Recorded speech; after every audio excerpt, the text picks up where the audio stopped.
What's going on, YouTubers? This is the Brand Builder, and in today's video I want to address smart ways to save money.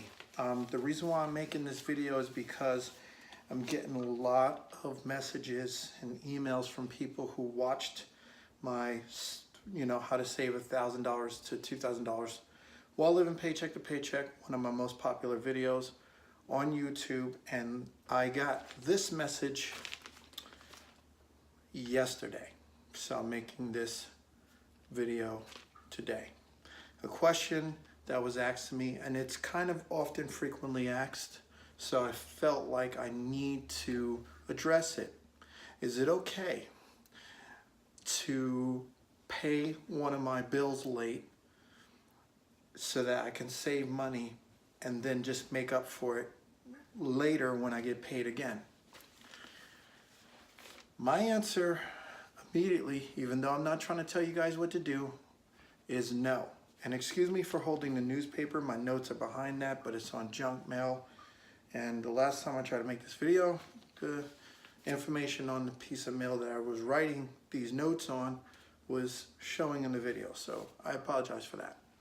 So I'm going to talk about smart ways to save money where you don't have to rob Peter to pay yourself or Paul to pay yourself. I was going to say rob Peter to pay Paul, unless your name's Paul. That's the only time this works, is if your name is Paul. So because your name's not Paul, or if it is, please excuse me, one of the smartest ways to save money is to hack that savings. If you cannot hack it, let me tell you what you do if you can't hack money. If you cannot hack money, if all you could save is 50 cents, yes, as little as 50 cents or $1, then save that dollar, and then in the next paycheck, if you have more money, like let's suppose in the next paycheck, you can save approximately $37 after all is said and done. Covering your entertainment costs, covering your bills, covering lunches for work, covering gas, covering an oil change possibly for your vehicle or tire rotation, whatever costs, blah, blah, blah. Okay, if $37 is the amount you can save, then you can say in 2 weeks I saved $37.50. But if it takes you a year to save $1,000, that's fine. If it takes you 2 years, that's fine as well. But do not rob Peter to pay yourself. Do not, because there's something called late fees when it comes to bills, and then there's something called termination fees, and then there's something called reactivation fees. So how much money are you really saving if you have to pay termination fees, reactivation fees, and late fees? You're not saving much, are you? Because now you're tacking on more responsibility to yourself. So let's just talk about different ways you can hack your savings.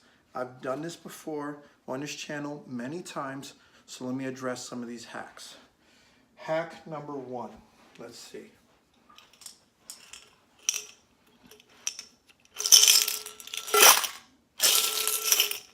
I got this jar from the dollar store, right? Most of this is usually change that I find on the ground. Now, if you have 30 to 40 bucks every month from change you find on the ground, and believe you me, people throw change on the ground. If you don't believe me, go to supermarkets, go to malls. I guarantee you will find change. The last time I was at a mall, I drove, and I usually park like where Dick's is. Like, I like Dick's Sporting Goods. So I park in front of there, and there was a few cars there, and I literally found 13 quarters. 13 quarters, I'm not kidding you. 13 quarters. I found it on the ground. I started asking myself, why is it that people hate change so much, that they throw it on the ground? I assume that people are cleaning out their cars and putting garbage in bags and stuff, and when they see change, they're like, let me get this out of here. So change equals trash, and they throw it on the ground because no one cares about change anymore. We live in a time where oh, if I don't have it, let me put it on the credit card. And that's another thing that people need to stop doing as well. But that's another conversation. And credit cards can come in handy. So let's not have the wrong discussion automatically. So if you can hack that money and you can save some money that way, that's one way. Another way you can do it is for all you people who are shopaholics, usually buying things that you're never going to buy again, here's a really good thing that you can do. You can actually take some of that stuff that you have left over and you can post it on Craigslist and sell it. Like for example, if I have a little couch that I don't want anymore, that I need to get rid of, and I put stuff all over it because I don't like it anymore, even if all I got for it was 50 bucks, I may have paid $200 for it 4 years ago. But if I kept it nice and neat and great condition, if all I can get for it is $50, that's fine. That is absolutely, positively, totally fine, because it's $50 I do not have. Now I have 50 bucks. So one of the best ways to save money when you don't have enough, don't not pay your bills. Go out. Do yourself a favor. Go out and find something to sell. Find something to exchange. Barter up. Okay? Sell some miscellaneous items. Cash in your bottle returns. I don't do it that much anymore, but if I can take $6 or $7, and if it doesn't cost me a gallon of gas, which can usually range between $3 or $4 here in New York State, where I'm at, and it can cost a quarter of a gallon, then, you know, for about 75 cents or whatever, you know, I can go make $6 or $7, $6 or $7 usually, you know? So that's not bad. Now, $6 or $7 is better than zero, right? So, I mean, technically, I know that most people can save some money, all right? We're not that dense where we have no opportunity to save any money. I hear some people tell me, I can't even save $5 a week. I don't technically believe that. I think the problem is saving's not a priority.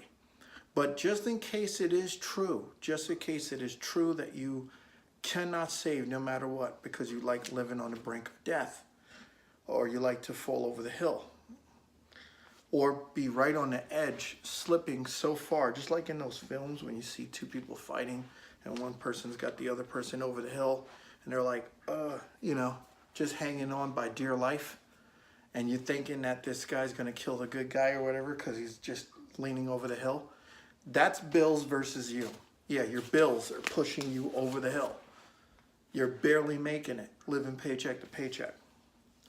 Is that the way to go about doing things in life? No, you can change your life, you can change your score, you could change forever. If for some reason you can't find a job to pay you more money because you're working at a job that only pays you minimum wage or pays you a semi-cool wage but nothing really good, then you need to find a way to find a job that pays you a lot more. That's one really good hack. Go for a job that pays you a lot more money, right? If your bills come up to $20,000 a year, find a job that pays you about $50,000 to $55,000 a year. Problem solved, right? At least you'd think it was solved.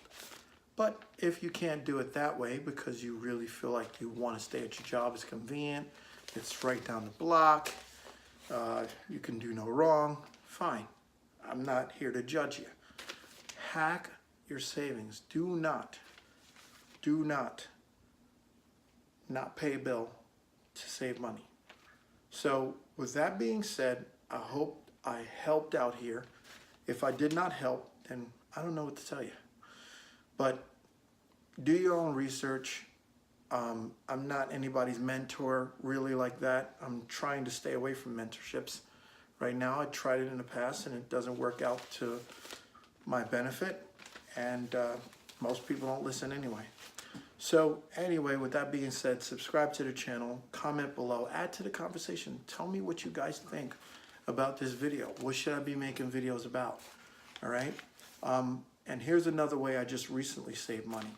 I actually brought down the interest rates of something that I pay for by having it directly withdrawn from my account. that was fun.